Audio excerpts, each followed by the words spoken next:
Assalamualaikum warahmatullahi wabarakatuh. Alhamdulillahi rabbil alamin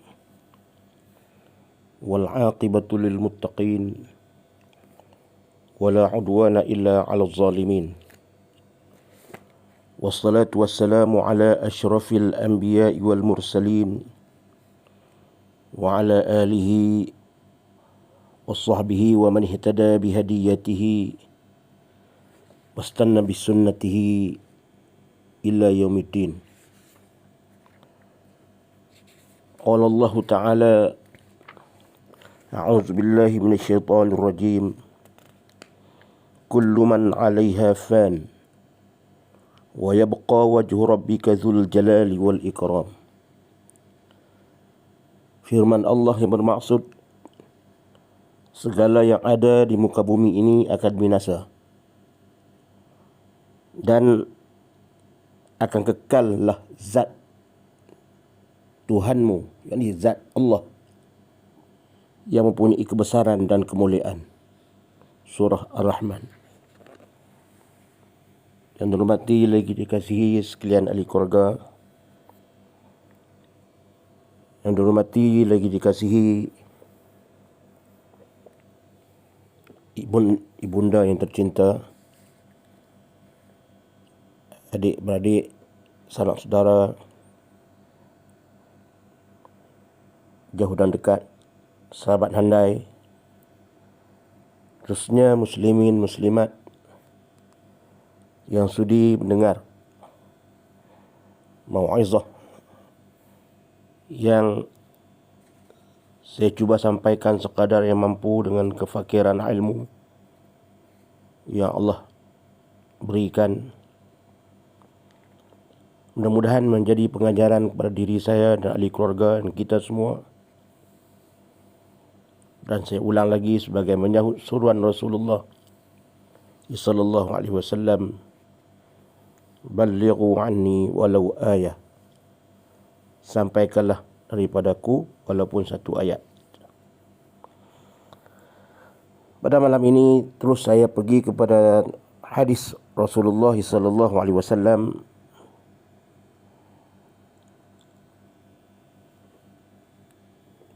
pagi dah ni, waktu ni pukul 4 lebih dah, pukul 5 dah pagi ni, pada pagi ni. Hadis daripada kitab Mustika Hadis daripada an Abi Hurairah radhiyallahu an Nabi sallallahu alaihi wasallam qala sab'atun yuzilluhumullahu yawmal qiyamah fi zillihi yawma la zilla illa zilluh. Al-imamul adil wa syabun nasha'a fi ibadati rabbih wa rajulun qalbuhu mu'allaqun fil masajid wa rajulani tahabban fillah ijtama'a alayhi wa tafarraqa alayhi wa rajulun da'atuhum ra'atun zata mansibin wa jamalin ila nafsiha faqal inni akhafullah wa rajulun tasaddaqa akhfa hatta la ta'lama shimaluhu ma tunfiqu yaminuh wa rajulun zakarallah khaliyan fafadat aynah. Riwayat Bukhari wa Muslim wa Nasa'i. Hadis yang sahih. Muslimin muslimat yang dirahmati Allah sekalian, hadis ini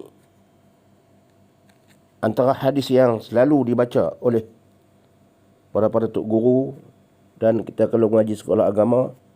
Inilah hadis-hadis yang diletakkan dalam kitab-kitab hadis. Di kuliah-kuliah pun sama, di masjid-masjid dan di mana-mana tempat hadis ini orang tak lupa. Tak tinggal. Apa maknanya? Maknanya daripada Abu Hurairah radhiyallahu an dari Nabi sallallahu alaihi wasallam, Nabi bersabda, sebilangan manusia yang dinaungi Allah di bawah naungannya pada hari kiamat. Pada hari kiamat di padang mahsyar tiada ada naungan. Tidak ada pokok, tidak ada payung, tidak ada apa-apa. Tidak ada naungan. Hari yang tidak ada sebarang naungan padanya. Selain daripada naungan Allah subhanahu wa ta'ala. Kecuali Allah yang nak menaung siapa yang dia kenaki. Hari itu di padang mahsyar, jika kita mendengar, membaca daripada kitab-kitab, daripada hadis-hadis, keadaan manusia berbagai corak, berbagai ragam. Ada yang peluhnya hingga sampai ke lutut. Peluh. Ada dalam keadaan diri yang menyentak siuman.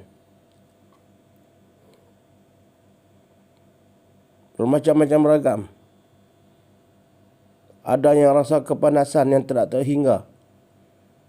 Ada yang dikatakan matahari itu sejengkal dengan kepalanya. Sehasta dengan kepalanya. Dan mengikut kadar masing-masing. Kadar amalan masing-masing. Hadis ini diriwayatkan oleh Rasulullah sallallahu alaihi wasallam. Benda ni kita tak sampai lagi tempat tu. Tak sampai lagi. Tapi Nabi telah beritahu. Pada hari akhirat, 7 golongan ini. 7 golongan ini, kata Rasulullah, aku akan naungi mereka. Pada hari yang kacau bilau itu. Hari-hari kacau bilau itu. Hari yang masing-masing manusia berpusing-pusing menuju ke sana ke sini. Ada yang nak mencari kawan, nak minta maaf kesalahannya di dunia dulu. Dalam keadaan manusia yang entah bilangannya berbilion orang. Bayangkan sejak daripada zaman Nabi Adam sehingga bayi yang terakhir sebelum kiamat. Berapa banyak manusia. Dapatkah kita dapat mencari manusia pada ketika itu? Sedangkan di Mekah pun dalam keadaan 2 juta orang pun kadang-kadang kita tak dapat nak mencari orang dah. Tu di zaman teknologi ni kita mungkin boleh kita jumpa kedai dekat KFC ke, dekat kedai makan ke.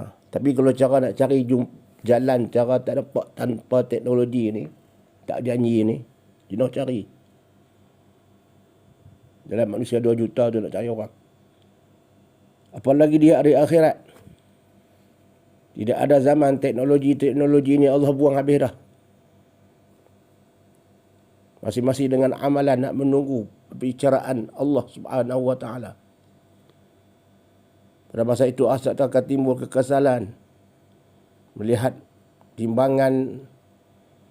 Apabila melihat ada dosanya dengan kawan-kawannya, dia akan meminta maaf, mencari. Maka pada ketika itu hari yang dikatakan hari yang penuh dengan keluh kesah manusia. Hari yang penuh merisaukan manusia. Hari yang penuh menakutkan manusia. Semua, termasuk kita semua.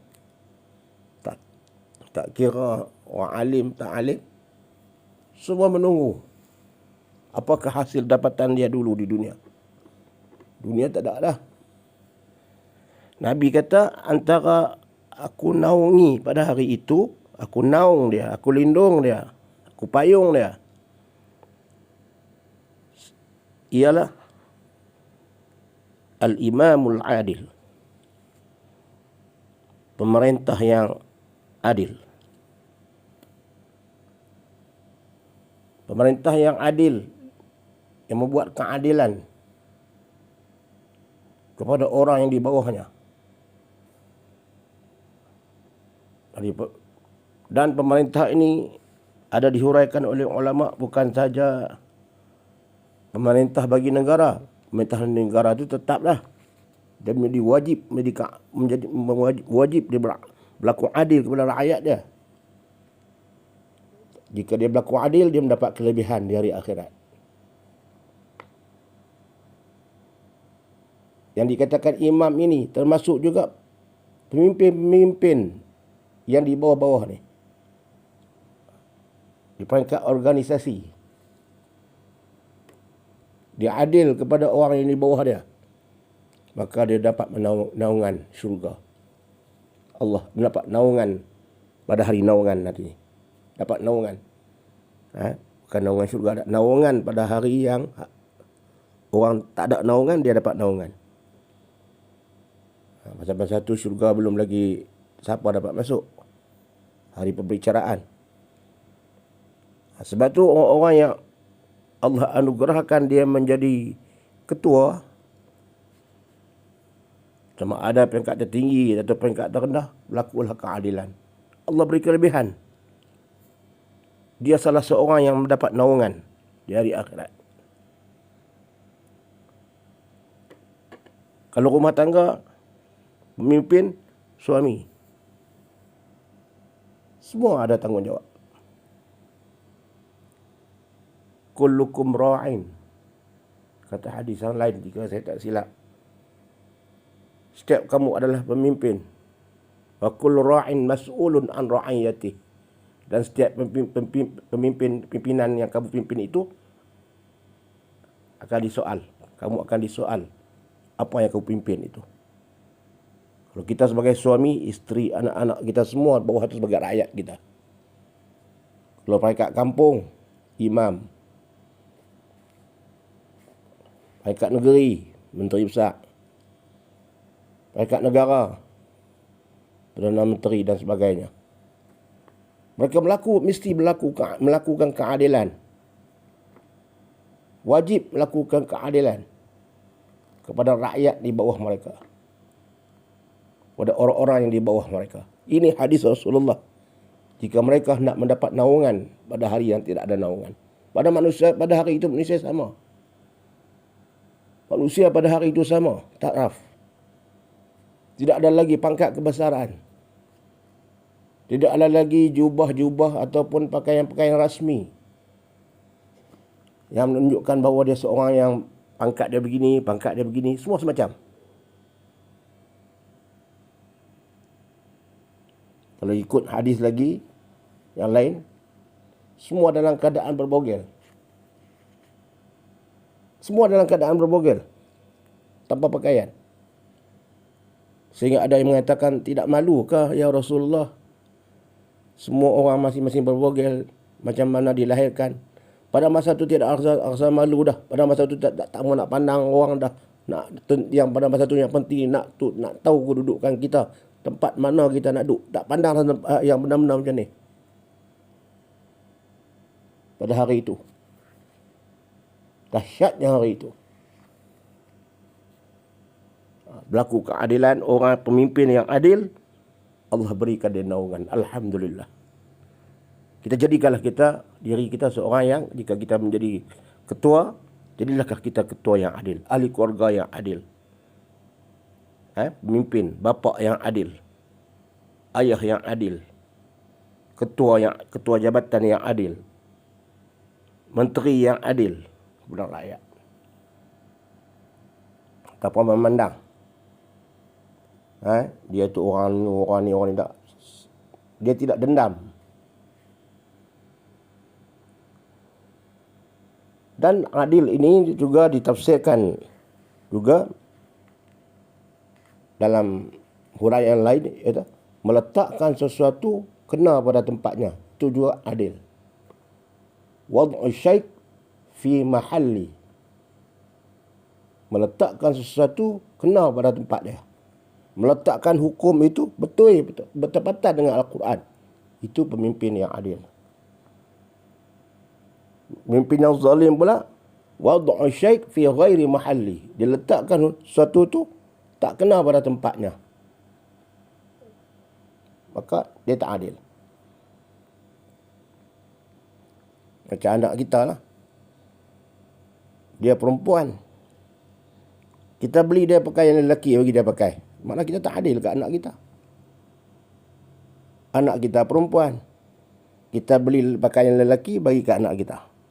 Anak kita lelaki, kita beli pakaian perempuan bagi ke anak kita lelaki. Adakah kita seorang ketua yang adil? Tak adil sebab kita meletakkan sesuatu tak kena pada tempat.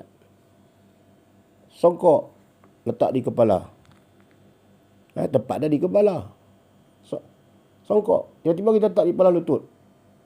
Mana kita tak adil pada kepiah tu. Yang kata adil ni, letakkan sesuatu kena pada tempat dia. Itu dikatakan adil. Wad'u syai' fi mahal. Letakkan sesuatu kena pada tempat dia. Kita boleh kiaskan lah. Kot lain pun. Yang kata maksud adil ni. Orang yang adil, Allah berikan dia naungan pada hari tersebut. Yang kedua, wasyabun nasya'a fi ibadati rabbih. Pemuda yang hidup sentiasa dalam keadaan mengejar ibadat kepada Tuhannya. Pemuda yang kehidupannya sentiasa mengerjakan ibadat kepada Tuhannya. Maknanya dia tak lupa melakukan ibadat. Bukan makna dia sentiasa beribadat sampai tak kerja, tak. Dia bekerja. Tapi dia tak lupa kepada tanggungjawab yang Allah amanahkan kepada dia. Sembahyang, puasa. Kemudian jika dia ada kemampuan, dia pergi menunaikan haji. Dia tak lupa kewajipan itu. Maknanya kita kata dia sebagai ahli ibadat. Pemuda. Allah tak sebut orang tua. Allah sebut, Nabi sebut, wasyabun nasya'a fi ibadati rabbih. Orang pemuda yang hidup sentiasa dalam keadaan mengerjakan ibadat kepada Tuhannya. Pemuda jadi ahli ibadat. Dia dapat naungan di hari akhirat. Kenapa Allah tak sebut orang tua yang sentiasa mengerjakan ibadat kepada Tuhannya? Bijaknya Allah Ta'ala ni. Bahasa yang Allah guna ni pun bijak. Itu kata Allah Subhanahu Wa Ta'ala.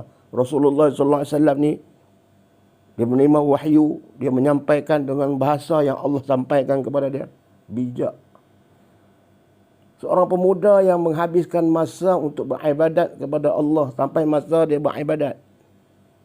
Sampai waktu dia beribadat. Dia padahal dia muda, hati muda. Nafsu dia nafsu orang yang muda. Tapi dia tak tinggal ibadat. Sedangkan orang muda biasanya hatinya ni memang muda. Dia sukakan kepada benda-benda yang seronok. Tapi ini orang muda yang ingat kepada Allah. Ini pemuda macam ini dia dapat naungan di padang mahsyar nanti. Kalau orang tua yang ingat kepada Allah, biasalah tua nak mati dah, takkan tak ingat lagi. Kalau Allah kata, Nabi kata, seorang tua yang sentiasa ingat dalam mengerjakan ibadat kepada Tuhannya, memang layak pun orang tua. Umur 80 tahun, 90 tahun tak ingat lagi kat Tuhan, berat lah. Kubuk panggil lah. Rumah suruh pergi, kubuk panggil mai. Orang tua kata. Ini pemuda. Dia buat ibadat kepada Allah.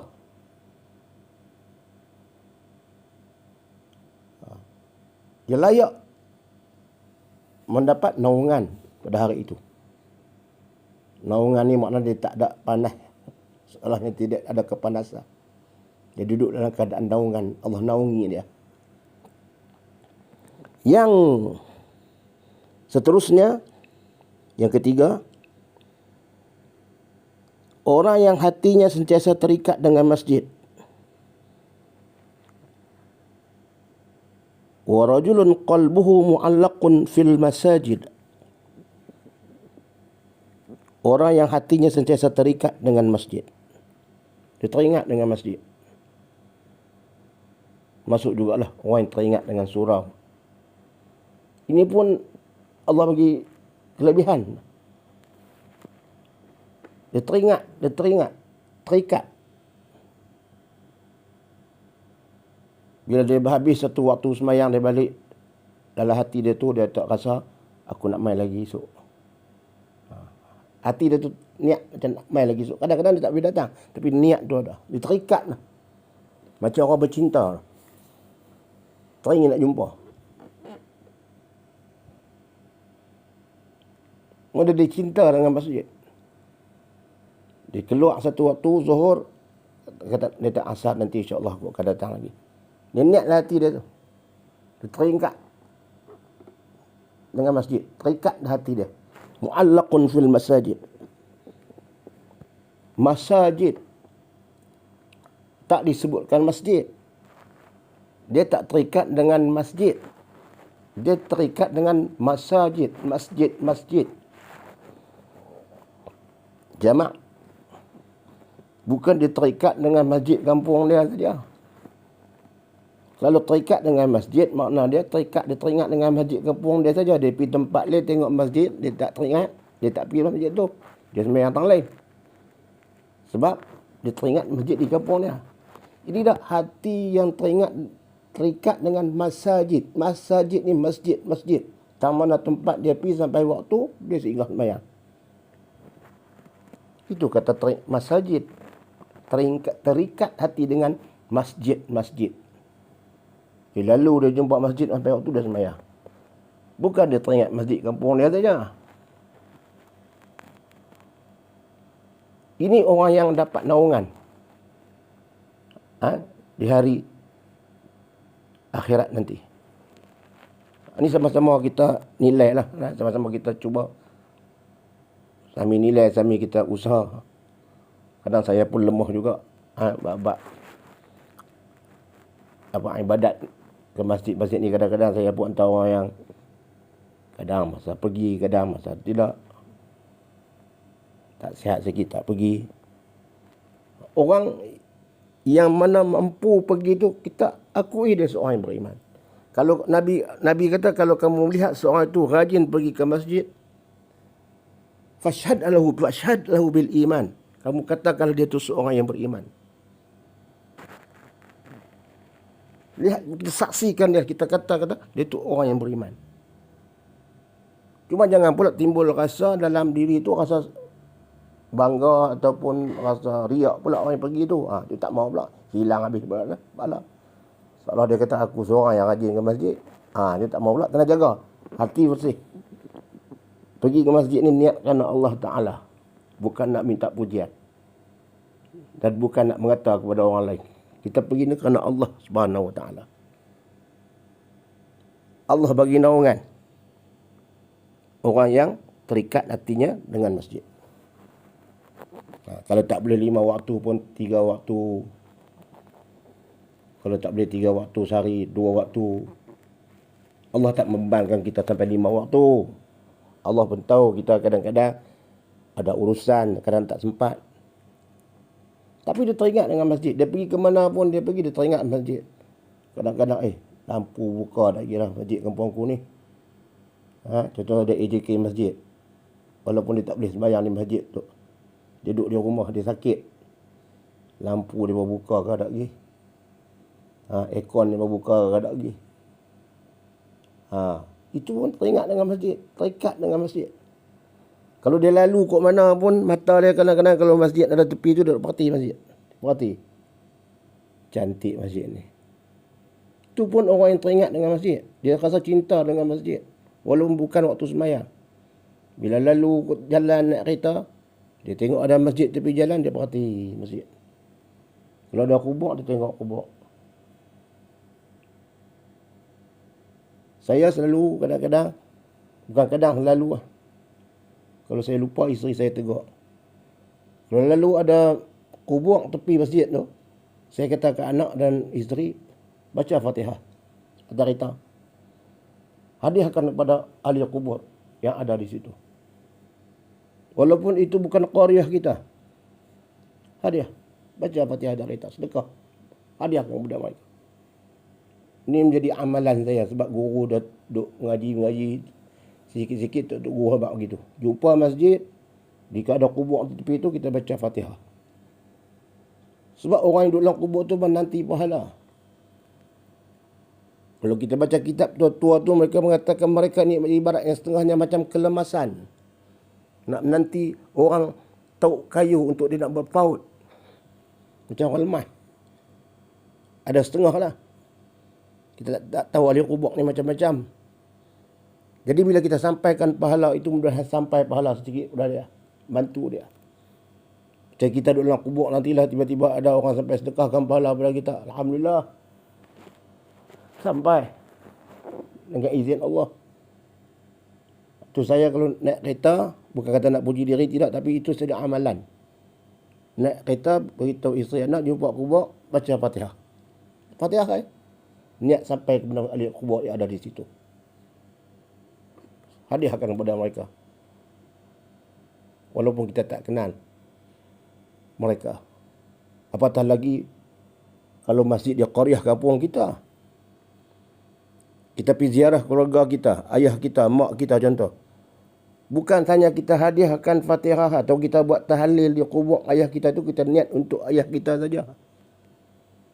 Kita niatkan juga untuk semua ahli kubur yang ada di situ. Di kawasan qaryah masjid kita tu. Di situ ada tok nek kita mungkin, ada tok nyang kita, ada pak ngah kita, ada jiran kita, ada kawan kita yang meninggal. Ni dia pergi bacakan doa kat niat kat ayah dia saja. Ni orang kedekut. Dia niat, kita niat ni niat semua ahli kubur. Memang kita khususkan untuk ayah kita, tok kita, tapi semua tu kita niatkan semua yang ada di situ kita hadiahkan juga. Wal muslimin wal muslimat. Jangan pergi untuk pergi tuju halah nak bagi pahala kat Allah. Doa dekat ayah kita saja, mak kita saja. Orang lain pun duk menanti pahala juga. Kita hadiahkan kepada mereka. Jika kita buat begitu, insya-Allah mudah-mudahan di satu hari nanti bila kita mati, orang pun akan sedekah. Begitu kat kita. Allah balas kat kita macam tu, insya-Allah. Ada manusia yang bila kita mati nanti, ada manusia yang hadiahkan Fatihah macam tu juga kepada dia naik kereta, dia hadiahkan kepada orang ahli kubur. Betul masa tu kita jadi ahli kubur dah. Orang hadiahkan sampai juga pahala sedikit kat kita. Kalau semua manusia, orang Islam buat begitu, sikit kumpul lama-lama jadi banyak. Kurangnya, dan mudah-mudahan mendapat melepaskan diri kita daripada azab kubur. Apatah lagi jika orang tu pergi ke kubur kita baca Yasin, tahlil atau doa, lagi baiklah. Doa atas kereta pun boleh baca sampai. Kita selawat dekat Nabi di sini. Kita bukan duduk di Mekah. Kita duduk di rumah. Selawat dekat Nabi. Ni duduk di sini ni. Duduk di negeri Kedah ni. Sampai di Mekah. Malaikat bawa salawat kita tu kepada Nabi SAW. Jadi jarak masa ni kita jangan kiak dengan matematik. Ayah kita duduk di dalam kubur, jauh dari rumah kita. Tak semestinya kita pergi baca kubur, baca doa atas kubur ayah kita tu. Di rumah baca Quran, hadiah kepada ayah kita. Sampai. Bukan kata kena pergi duduk di kubur ayah kita tu. Lepas sembahyang kita hadiahkan Fatihah ke ayah kita. Sampai jika anak yang lebih-lebih lagi jika anak yang berdoa. Ini disebut oleh Rasulullah sallallahu alaihi wasallam. Kemudian warajulani tahabban fillah ijtama alaihi wa tafarraqa alaihi. Dua orang yang berkasih sayang kerana Allah. Berkasih sayang ni mana dua orang yang bersahabat. Dua orang yang bersahabat, mana sahabat baiklah kan. Sahabat lah. Kita kata sahabat macam kita ada berkawan lah. Dia berkawan tak ada tujuan lain. Kerana Allah Subhanahu Wa Ta'ala. Dia berkawan kerana Allah Ta'ala. Bukan kerana kawan, kerana dia ada duit banyak sikit, aku nak kawan dengan dia. Dia anak datuk, aku nak kawan dengan dia.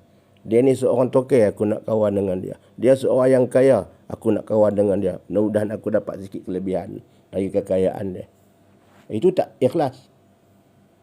Itu bukan kawan yang ikhlas. Ini berkawan kerana Allah Ta'ala. Kemudian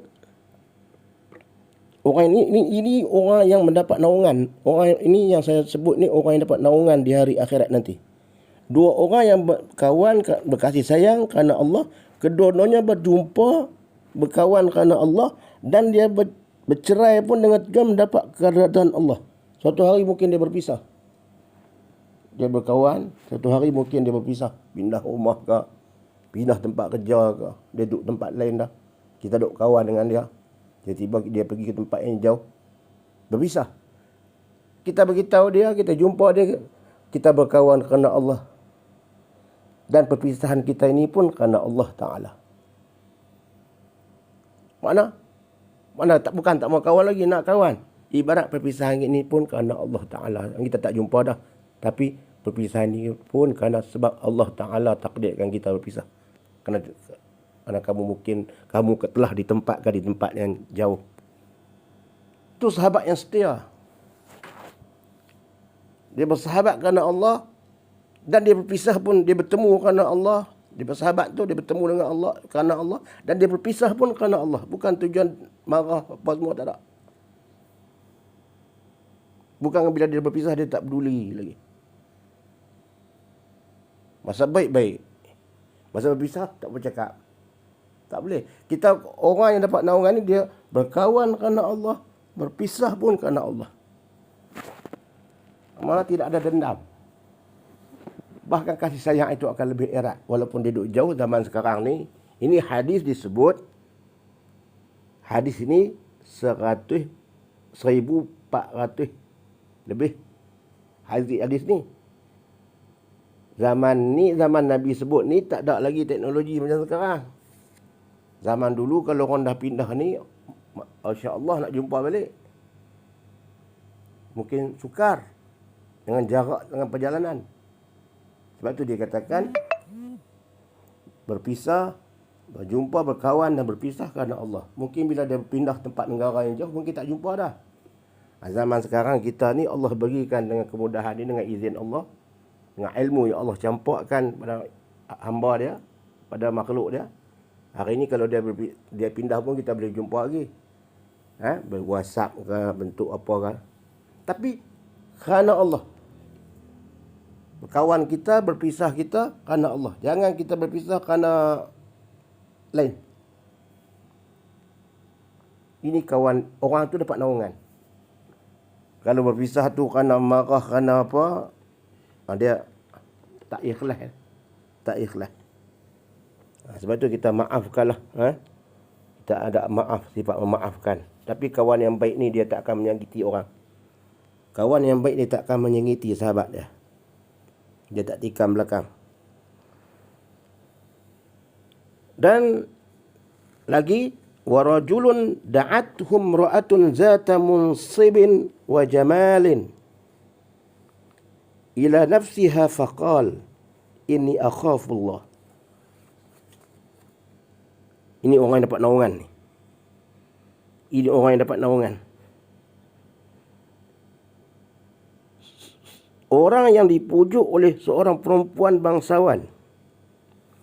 Warajulun da'athum ra'atun zata mansibin wa jamalin. Seorang lelaki yang dipujuk oleh perempuan yang bangsawan. Bangsawan ni orang yang ada kedudukan lah. Bangsawan ni orang yang ada kedudukan, orang yang ada pangkat. Lagi rupawan. Dah lah ada pangkat, ada harta. Rupawan pula, segak pula. Ini lelaki dipujuk oleh seorang lelaki, oleh seorang perempuan Seorang lelaki yang dipujuk oleh orang perempuan yang bangsawan lagi rupawan untuk bersatu dengannya. Bersatu ni mana? Untuk berzina, melakukan kejahatan dengannya. Perempuan ni yang ajak, bukan dia yang ajak. Perempuan tadi yang ajak, yang ada kedudukan, yang ada pangkat. Dah segak lagi dengan kecantikan dia lagi. Dia ajak untuk melakukan perbuatan yang tak baik. Perzinaan.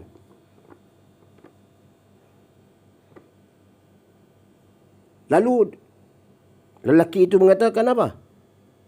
Inni akhafullah. Aku takut kepada Allah. Orang ini, lelaki ini akan mendapat naungan di padang mahsyar nanti. Allah naung dia. Bersama dengan pemimpin yang adil tadi, bersama dengan orang yang pemuda yang beribadat. Dia dapat naungan. Dan kita mudah-mudahan kita termasuk juga di kalangan yang 7 ni, mana satu tak. Wallahu a'lam lah. Tak semestinya ada 7-7. Ada salah satu pun jadilah. Dapat juga kita naungan. Kita cari peluang, tak mana kita nak duduk. Kita boleh peluang. Nak jadi raja tak boleh dah. Kita jadi raja dalam rumah kita. Boleh. Ketua dalam rumah kita. Kita adil kepada keluarga kita. InsyaAllah. Raja macam kita jadi ketua lah. Bukan kita ni raja yang masukkan raja nak hak negara ni, tak boleh dah. Kita jadi ketua dalam rumah tangga kita. Ataupun orang yang menjadi pentadbir. Dia ada peluang. Pentadbir dengan penuh keadilan. Dia mendapat naungan yang adil kepada pekerja-pekerja dia. Meletakkan sesuatu tu kena pada tempat dia. Yang mana betul, dia katakan betul. Yang mana kata salah, dia kata salah. Dia tegur dengan keadaan yang baik. Ini hadis Rasulullah SAW. 7 golongan. Pada hari orang yang kacau bilau tu, orang semua duk kacau bilau, kita pula hari tu dapat naungan.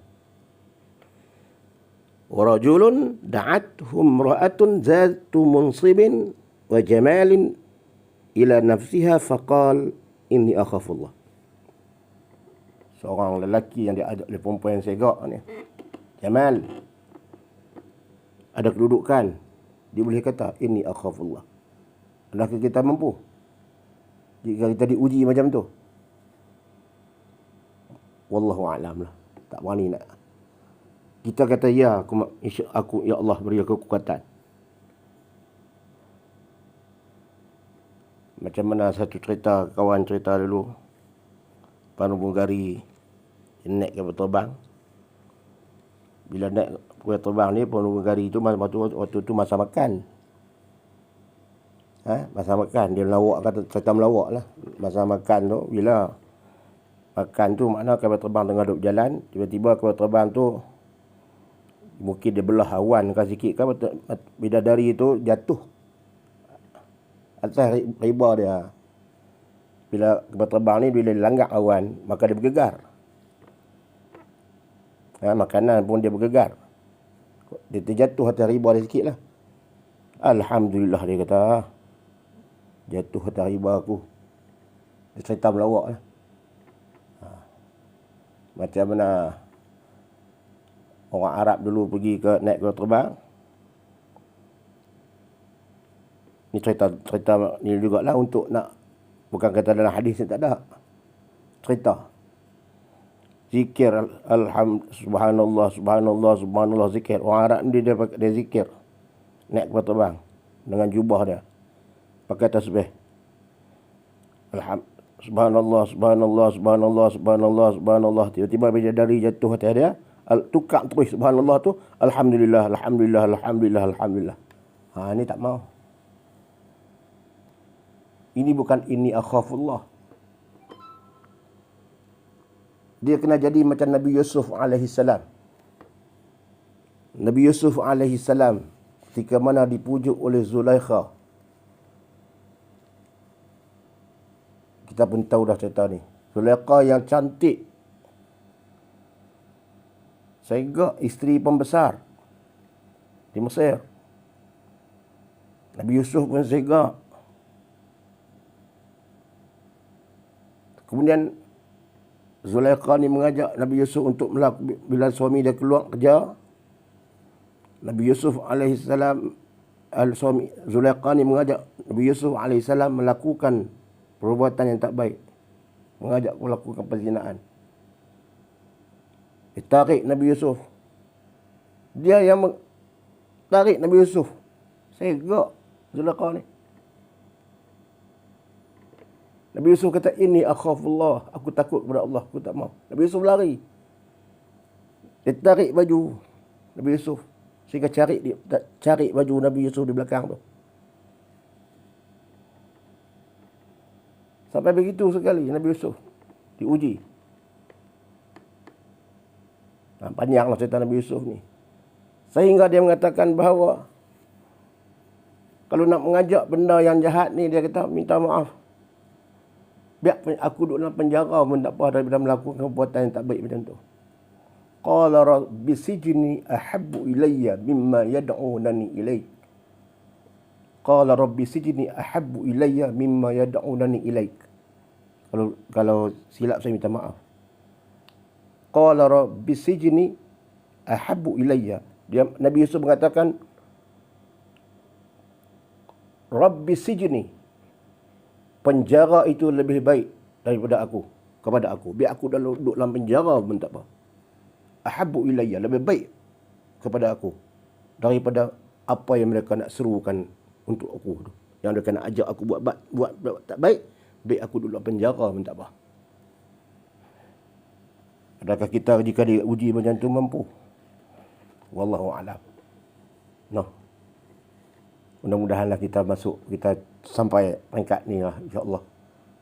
Tanamlah hati, ya Allah. Iman ni masalah iman. Kita belum diuji sampai peringkat tu. Tak diuji lagi. Kita ni tak diuji macam tu lagi. Kita naik kereta tengok orang pakai lucu sikit pun kita pandang pun dah herat hidup, herat leak lah. Tu dia tak ajak kita lagi. Kita pakai pakaian yang kita kata pakaian yang ni lah, yang menampakkan tubuh badan dia, tu pun kita teliang kepala bukan main dah. Tak ajak lagi. Dia tak ajak lagi.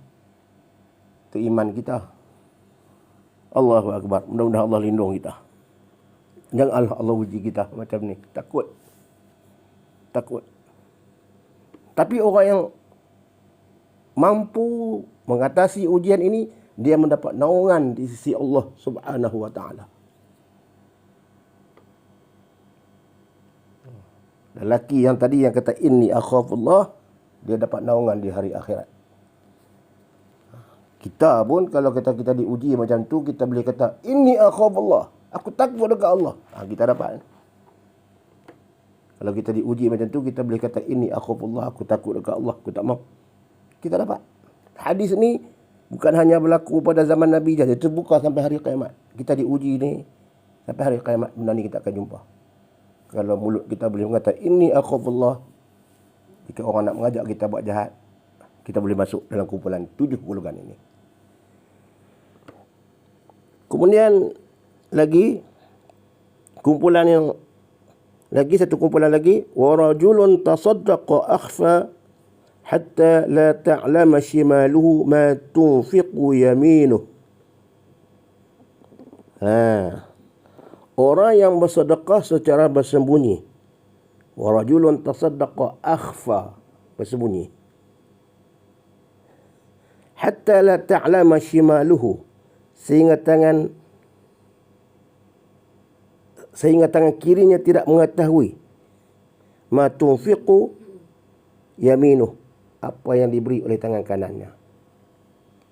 Tangan kanan dia sedekah, tangan kiri tak tahu. Padahal tangan ni kawan rapat lah. Kawan rapat. Dua tangan ni memang tangan rapat. Dia hayung kiri kan, bila tangan ni belakang, dia pergi ke depan. Bila berjalan tu, sebelah tangan kanan pergi depan, dia pergi belakang. Belakang dia depan. Dia hayun tangan tu, maka kau dia kerja sama tu. Ambil semayang lah, orang gosok tangan. Bila tangan apa-apa masalah pun, ambil sembahyang pun, pegang lawan-lawan pegang tangan, basuh. Baik sungguh tangan ni. Bila ada nyamuk pun lawan tampak. Baik. Tangan ni, dua ni baik. Tapi bila sedekah, tangan kiri ni pun tak tahu. Seolah bayangan Nabi buat perumpamaan. Makna sembunyi. Tak isytihar. Ini orang yang Nabi sebutlah hadis mendapat naungan di hari akhirat. Bukan senang nak dapat naungan ni. Sedekah tu baik, matlamat tu baik. Baik matlamat tu. Tapi jika ada dalam hati, ini bab hati, kita tak teduh, tak tuju pada siapa. Tapi jika adalah hati tu hendakkan kemasyhuran, maka sedekah tadi dia tak jadi haba'an mansura. Jadi debu yang berterbangan. Kadang hari ini sedekah dia tunjuk pula, lagi tak dia bagi sedekah kalau tak ada gamak. Kadang-kadang ada kawan-kawan dia cerita kalau dia bagi sedekah dia kena ambil gamak. Kalau tak ambil gamak dia tak bagi. Oh, dia nak upload pula dalam YouTube dia tu. Nak menunjukkan kata dia seorang yang ahli sedekah. Dia minta kebenaran untuk nak ambil gamak. Dia minta kebenaran. Kalau nak terima, makcik nak terima ni kena ada kebenaran. Kami ambil gamak. Ada kawan kata begitu. Jadi wallahu alam lah. Adakah dia ikhlas tak ikhlas itu hati. Saya tak kata dia tak ikhlas. Tapi itu hati. Tapi hal dia disebut dia derma tangan kanan, tangan kiri dia tak tahu. Ini payah kita nak jumpa lah. Orang alim dulu kita tengok. Dia sedekah kadang-kadang dia buh dalam pakit kita sambil jalan, tak tahu. Jalan tak tahu. Kita pun macam tu lah. Bila kita sedekah dan kita jangan ingat dah. Jangan ingat dah. Apa kita bagi tu jangan ingat dah. Kalau orang sebut kata aku hang ada sedekah tu saya ingat, aku tak mau ingat. Aku bagi terus. Lupa terus. Kita bagi tu kita lupa. Itu kata ikhlas. Kita bagi tu kita lupa. Tak mau ingat dah. Tak mau nak kenang dah. Kalau boleh kita tak mau nak orang main ulang tayang kita sedekah ni, kita tak mau dah orang duk ulang tayang kita sedekah tu. Kita tak mau dah. Macam saya bagi satu benda pada orang, tiba-tiba orang duk main ulang tayang kat saya, gambar kat saya bagi sedekah tu. Tak mau dah. Tak mau tengok.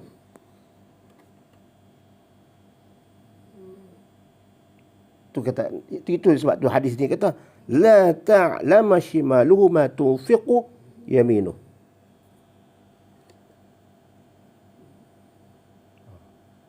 Sembunyi semua. Kecuali dah sedekah-sedekah, ada sedekah yang perlu kita tunjuk. Macam zakat. Kita nak bagi kat orang. Duit zakat orang kan. Orang bagi kita amanah untuk keluarkan zakat. Pejabat zakat bagi kat sekolah. Kita lah buatlah majlis. Kita bagi, panggil ibu bapa bagi. Orang tengok. Itu bukan kata kita nak tayang tak. Kita nak bagi orang, bagi terima zakat. Itu bukan kata kita nak riak tak. Ini jabat zakat bagi, bukan duit kita.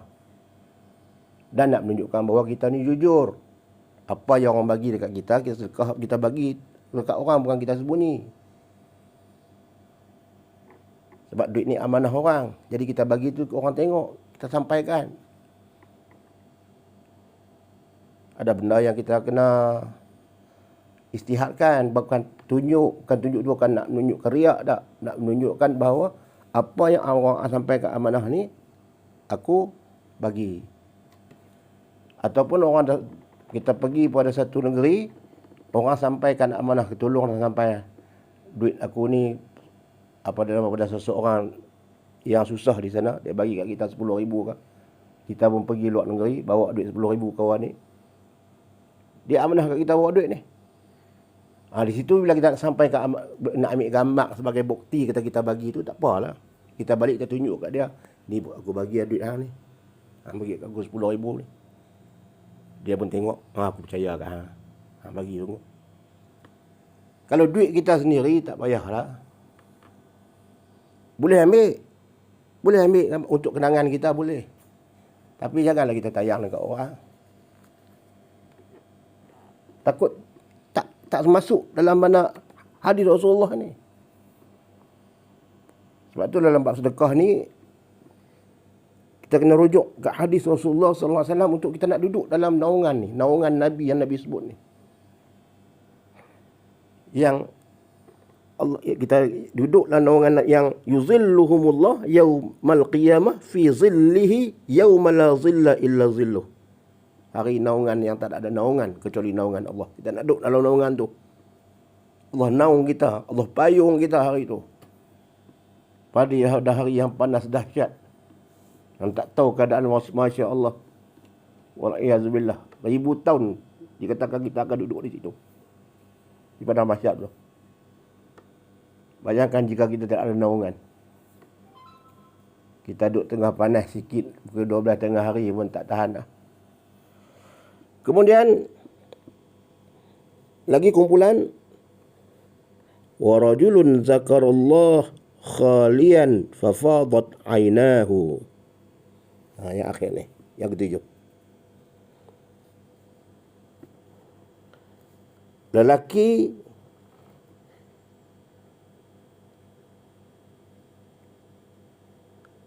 orang yang menyebut atau mengingat Allah dalam keadaan tidak ada bersamanya orang lain, atau tidak ada dalam ingatannya perkara lain.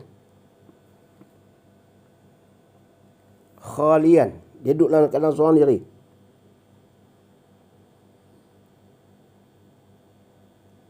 Lalu fafadat ainahu.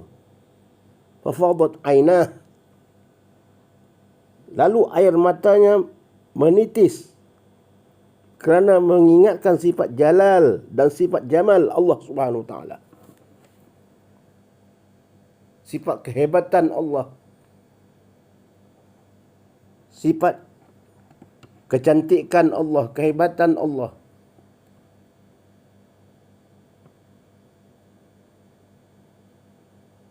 Kekuasaan Allah, kehebatan Allah. Betapa lebahnya diri dia. Dia bangun waktu malam dalam keadaan dia seorang diri. Khalian, dia duduk dalam diri seorang diri. Tak ada orang masa tu. Waktu mana ni saya eloknya ni? Waktu sepertiga malam. Sebelum subuh. Setengah jam atau sejam sebelum subuh tu, kita bangun. Mayang. Kemudian kita padam lampu sikit. Bagi gelap. Padam lampu bagi agak samar-samar lah. Ni ulama beritahu. Dia terang. Dia terang. Dia terang. Antara nak bagi khusyuk ni. Gelapkan malam sikit. Lampu sikit. Bangun sepertiga malam. Kita seorang-seorang kita semayang. Berdoalah kepada Allah Subhanahu Wa Taala tanpa ada orang. Anak isteri kita masa tu pun tidur habis. Kita berdoa kepada Allah sehingga mengalir air mata kita. Orang ini akan mendapat naungan pada hari akhirat. Sepertiga malam bangunlah.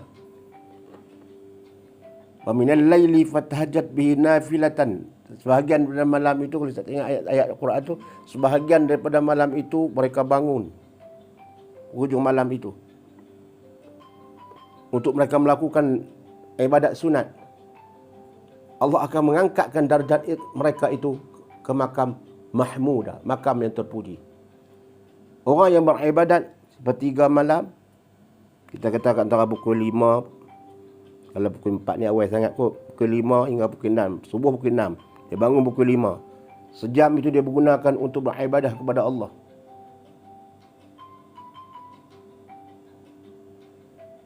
Maka dia termasuk dalam ayat Quran tadi. Wa minal laili fatahajjat bihi nafilatan asa Rabbuka an yab'asa maqaman mahmuda. Minta maaf kalau saya tersilap. Saya pun ingat lupa. Saya tak rujuk, tak ada Quran depan ni nak rujuk.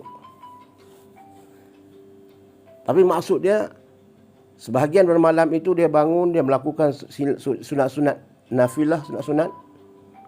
Allah akan mengangkatkan darjat dia ke makam mahmudah. Sepertiga malam. Kita bangun pukul 5. Kita kalau tak mandi pun tak apalah. Kalau kita tidak ada apa nama yang menghalangkan sembahyang ni. Yang kalau kena mandi, yang kena mandi wajib, tu kena mandi wajib dulu lah, kan? Musim PKP ni macam-macam lah, kan? Banyak PKP ni tak kira lah mandi wajib ni. Baik. Kalau dia tak perlu mandi, tak payah mandi. Kalau nak eloknya mandi, walaupun dia tanpa dia tidak ada hadas besar, dia mandi tak? Dia sucikan diri tu pagi. Sebelum subuh tu dia mandi, sucikan diri. Kemudian dia pergi tempat sembahyang, hampas sejadah sembahyang sunat. Subuh belum masuk lagi. Pukul 5 belum masuk lagi. Dia sembahyang. Sembahyang apa dulu? Kita buat sembahyang tahajud. Usalli sunnat tahajud di raka'atain lillahi ta'ala. Sembahyang tahajud 2 rakaat. Lepas tu sembahyang apa lagi? Kita atok, kita susun. Lepas sembahyang tahajud, sunat taubat. Usalli sunnat taubati raka'atain lillahi ta'ala. Saja aku sembahyang sunat taubat. Sunat Allah Ta'ala. Niatlah hati pun tak apa dah. Dia tak lafaz pun tak apa. Niatlah hati je. Sunat taubat 2 rakaat juga. Mudah-mudah ya. Lepas sunat taubat, sunat hajat. Dah taubat dah, sunat hajat 2 rakaat. Bacalah apa yang kita boleh. Ada yang macam-macam kaedah. Ada yang baca lepas Fatihah baca Qul ya 3 kali. Qul ya al-kafirun 3 kali rakaat pertama selepas Fatihah. Rakaat yang kedua selepas Fatihah baca Qul Allah 3 kali. Kemudian sujud yang terakhir tu kita minta kepada Allah. Kita minta kepada Allah. Sujud yang terakhir tu kita minta kepada Allah. Sujud lama sikit, minta kepada Allah. Kemudian selepas sujud tu, kita bangun dari sujud tu, berdoa kepada Allah. Menangis, merayu. Pada masa sembahyang tahajud ni, sembahyang qiyamul lail dia panggil ni.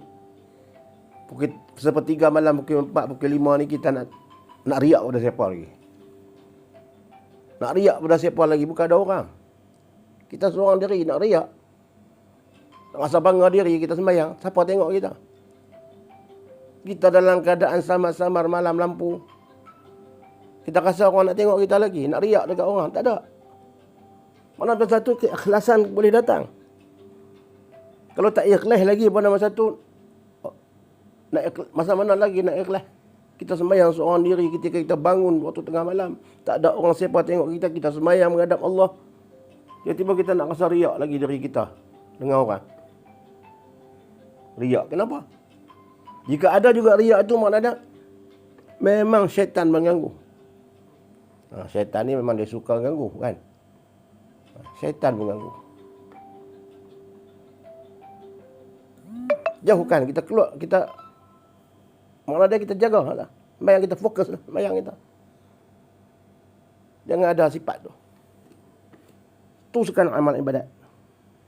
Kemudian akhirnya kita sembahyang hajat, kita mintalah apa yang nak minta. Doa bahasa Melayu pun tak apa. Lepas sembahyang hajat tu minta. Dan akhir sekali menutup sembahyang ialah sembahyang witir. Itu penutup sembahyang. Witir ni dibuat akhir amalan-amalan sunat kita dah buat dah. Amalan-amalan sunat lain kita dah buat tadi kan. Maka penutup dia witir. Kalau orang nak main tasbih tu boleh juga. Tapi tasbih ni lama. Tasbih ni lama. Kita buat pun jarang-jarang lah. Sebulan sekali, kadang-kadang 2 bulan sekali lah. Ya, tak tahulah kalau ada orang boleh buat tiap malam tu. Alhamdulillah lah, syukur lah. Tasbih ni lama. Bacaan dia banyak tasbih ni. Dekat 300 kali. Lepas tu kita ulang kita tutup ibadat sunat kita ini, semayang kita ini dengan witir 3 rakaat macam mana kita semayang bulan puasa tu.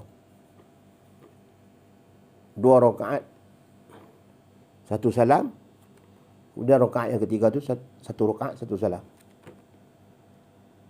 Dia semayang ni dalam ibadat sunat ni, dalam qiyamul lail lah ni, kita kata dah semayang ni qiyamul lail lah, waktu malam ni, diri malam. Dia ada penutup. Dia kena buat seboleh-bolehnya. Bukanlah wajib. Dah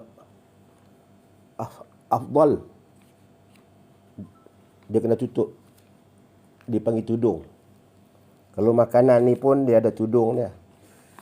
Makanan kita atas meja ada tudung. Ibadat sunat kita pun kena ada tudung. Tudung dia ialah solat witir. Ini antara, lepas tu yang saya masukkan hadis tadi ni, menangislah waktu semayang tu, menangis waktu malam tu, sepertiga malam tu berdoa ke Allah, minta ke Allah, ayu ke Allah, menangislah. Keluarkan air mata. Tak keluar pun cuba keluarkan air mata. Menangis sungguh-sungguh, minta kepada Allah syurga firdaus, minta Allah ampunkan dosa kita, minta Allah ampunkan dosa kedua ibu bapa kita, minta Allah ampunkan ahli keluarga kita. Minta Allah permudahkan urusan kita. Minta Allah sihatkan tubuh badan kita dan semua ahli keluarga kita. Kita doakan rakan-rakan kita. Doakan kawan-kawan kita tanpa pengetahuan mereka. Dalam hadis pun beritahu orang yang mendoakan kawan dia mendapat kebaikan. Walaupun kawan dia tak tahu, itulah doa yang ikhlas. Dia mendoakan kawan dia tanpa dia beritahu kat kawan dia. Kawan dia pun tak tahu kata dia berdoa kat kawan dia. Itu yang ikhlas. Dia mendoanya kawannya ketika mana dia semayang, dia tak lupa kat kawan dia. Dia pun tak cerita kata dia doa kat kawan dia, tak. Itulah ibadat antara doa yang Allah suka. Minta ampun sepertiga malam. Tapi kena bangun awal sikit lah. Kalau dah bangun pukul 7 tu, tak boleh qiyamul lail dah lah. Qiyam lain dah lah. Pukul 7.30 tu, qiyam nak pergi beli nasi lemak dah lah. Jari nak pergi nak beli nasi lemak. Ini 7 golongan yang Allah sebut. Kita harap kita termasuklah golongan yang mana satu. No? Kita boleh dapat golongan mana satu. Atau boleh 2, boleh 3 pun tak apa. Kita boleh golongan yang bagi sedekah pun tak apa. Alhamdulillah. Kita bagi sedekah, orang tak tahu. Kita bagi sedekah sikit, RM1, RM2, RM3 pun tak apa. Orang tak tahu. Kita ikhlas. Kita bagi, hantar rumah. Siapa pun tak tahu. Tak ijtihad, tak buah langsung abang kata kita bagi. Ikhlas. Kita bantu anak-anak susah, anak yatim, anak orang mengaji. Pergi ke tempat-tempat orang-orang mengaji ni, di mana-mana anak yatim ke, tempat pusat-pusat pengajian mana-mana, sekolah agama ke, tahfiz ke, kita bagi duit ke dia. Tanpa kita ijtihad kepada orang, bagi. Sembang ada sana tu, keluar duit bagi. Kemudian orang yang kematian ayah, mak ke, tapi sembang sikit pak, duit dan bakit dia. Tanpa orang tahu kata dia sedekah. Orang duk ingat kata dia kedekut. Padahal dia kedekah tu orang dia tak abang kat orang, bukan dia kedekut. Hari ini kadang-kadang kita mudah sangat melihat menuduh orang tu kedekut tanpa ada bukti. Kadang-kadang dia sedekah tak bagi tahu kat orang pun. Orang duk kata dia kedekut gitu. Baiklah dia kedekut di sisi manusia, tapi di sisi Allah dia tidak kedekut, tak apa. Daripada orang duk kata dia ni seorang jutawan dermawan, tapi dia bangga dengan dermawan dia. Kena mesti tulis nama dia. Mesti tulis nama dia di atas. Derma ini daripada siapa-siapa. Mesti tulis nama. Ikhlas dia bukan senang. Ikhlas ni ibarat macam semut hitam. Yang kata ikhlas ni. Macam mana semut hitam berjalan di waktu malam di atas batu hitam. Itu dia. Ibarat. Ulama buat ibarat. Ikhlas ni macam semut hitam berjalan waktu malam yang gelap gelita di atas batu hitam. Nampak tak? Tak nampak. Ikhlas. Tapi yang mana kita bagi sedekah ni bukan kata nak ikhlas ni, itu maknanya nak sampai taraf tu ada boleh ada tak boleh. Ada masa kita janganlah sampai tak kita bagi sedekah ni sampai orang tak tahu langsung pun. Ada masa kita bagi ke orang tengok tak apalah, ikhlas juga.